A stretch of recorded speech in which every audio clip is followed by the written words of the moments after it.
প্রধানমন্ত্রী শেখ হাসিনা জাতিসংঘের সাধারণ পরিষদের ৭৭তম অধিবেশনে ভাষণ দিয়েছেন। বাংলাদেশ সময় শনিবার ভোরে, স্থানীয় সময় শুক্রবার বিকেলে এ ভাষণ দেন।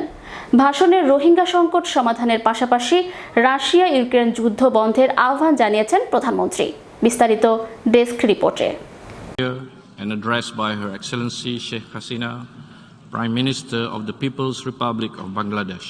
জাতিসংঘ সাধারণ পরিষদের ৭৭তম অধিবেশনের সভাপতিকে শুভেচ্ছা জানিয়ে প্রধানমন্ত্রী বক্তব্য শুরু করেন। সাধারণ পরিষদের পুরো অধিবেশন জুড়েই আমার প্রতিনিধি দল আপনাকে পূর্ণাঙ্গ সহযোগিতা দিয়ে যাবে। এবছরের সাধারণ বিতর্কের প্রতিপাদ্য একটি সংকটপূর্ণ সন্ধিক্ষণ আন্তঃসংযুক্ত প্রতিকূলতাসমূহের রূপান্তরমূলক সমাধান। মাননীয় সভাপতি, আসসালামু আলাইকুম এবং শুভ অপরাহ্ন। জাতিসংঘ সাধারণ পরিষদের ৭৭তম অধিবেশনের সভাপতি হিসেবে নির্বাচিত হওয়ায় আপনাকে আন্তরিক অভিনন্দন জানাচ্ছি। আমি আশ্বাস দিচ্ছি, সাধারণ পরিষদের পুরো অধিবেশন জুড়েই আমার প্রতিনিধি দল আপনাকে পূর্ণাঙ্গ সহযোগিতা দিয়ে যাবে।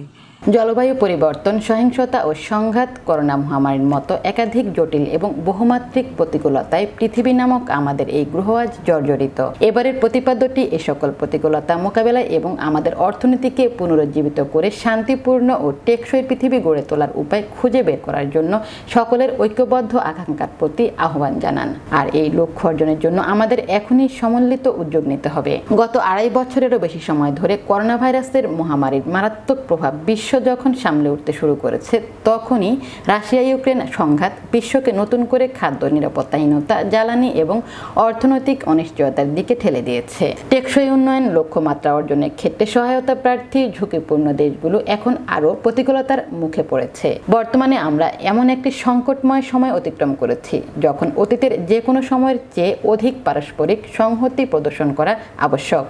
প্রমাণ করতে হবে সংকটের মুহূর্তে বহুপাক্ষিক ব্যবস্থার মূল ভিত্তি হলো জাতিসংঘ। তাই সর্বস্তরের জনগণের বিশ্বাস ও আস্থা অর্জনের জন্য জাতিসংঘকে সামনে থেকে নেতৃত্ব দিয়ে সকলের প্রত্যাশা পূরণে কাজ করতে হবে। যুদ্ধ বা অর্থনৈতিক নিষেধাজ্ঞা, পাল্টা নিষেধাজ্ঞার মতো বৈরীপন্থা কখনো কোনো জাতির মঙ্গল বয়ে আনতে পারে না। পারস্পরিক আলাপ আলোচনায় সংকট ও বিরোধ নিষ্পত্তির সর্বোত্তম উপায়। যুদ্ধ এবং অর্থনৈতিক নিষেধাজ্ঞা, পাল্টা নিষেধাজ্ঞার মতো বৈরী পন্থা কখনো কোনো জাতির মঙ্গল বয়ে আনতে পারে না। পারস্পরিক আলাপ আলোচনা সংকট ও বিরোধ নিষ্পত্তির সর্বোত্তম উপায়। বাংলাদেশের জাতির পিতা বঙ্গবন্ধু শেখ মুজিবুর রহমান প্রণীত পররাষ্ট্রনীতির মূল প্রতিপাদ্য হচ্ছে সকলের সাথে বন্ধুত্ব, কারো সাথে বৈরিতা নয়। জনাব সভাপতি, বাংলাদেশের জাতির পিতা বঙ্গবন্ধু শেখ মুজিবুর রহমান প্রণীত পররাষ্ট্রনীতির মূল প্রতিপাদ্য হচ্ছে সকলের সাথে বন্ধুত্ব, কারো সাথে বৈরিতা নয়। আমাদের বাংলাদেশ জন্মলগ্ন থেকে জোট নিরপেক্ষ নীতি অনুসরণ করে আসছে। আমরা স্বাগত জানাই সেই সকল প্রচেষ্টাকে যার লক্ষ্য বিশ্বে উত্তেজনা হ্রাস করা, এশিয়া, আফ্রিকা ও ল্যাটিন আমেরিকা সহ পৃথিবীর প্রত্যেকটি স্থানে শান্তিপূর্ণ সহ অবস্থান নীতি জোরদার করা। আমাদের অর্থনীতিকে সুরক্ষিত রাখতে কৌশলগত আর্থিক প্রণোদনা প্রদান করেছি এবং তৃতীয়ত আমরা জনগণের জীবিকা সুরক্ষিত রেখেছি। এসব উদ্যোগ মহামারীজনিত মৃত্যুর সংখ্যা হ্রাস করার পাশাপাশি মানুষের দুর্ভোগ কমাতে সাহায্য করেছে। মহামারী থেকে আমাদের নিরাপদ উত্তরণের মূল চাবিকাঠি হলো টিকা। এই টিকা সরবরাহের জন্য আমরা বিশ্ব স্বাস্থ্য সংস্থা ও এর কোভ্যাক্স ব্যবস্থা এবং আমাদের সহযোগী দেশগুলোকে ধন্যবাদ জানাই।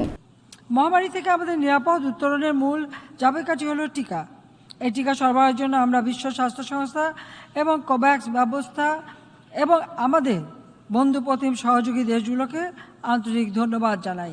২০২২ সালের আগস্ট পর্যন্ত বাংলাদেশের টিকা পাওয়ার যোগ্য শতভাগ মানুষকে আমরা টিকা দিয়েছি। একটি টেকসই অর্থনৈতিক প্রবৃদ্ধি, সবার জন্য সমান সুযোগ সৃষ্টি এবং অন্তর্ভুক্তিমূলক শান্তিপূর্ণ সমাজ এবং সামাজিক সম্প্রীতি বাস্তবায়নের লক্ষ্যে আমরা কাজ করে যাচ্ছি। বাংলাদেশ এখন বিশ্বের দ্রুত বর্ধনশীল 5টি অর্থনীতির মধ্যে অন্যতম।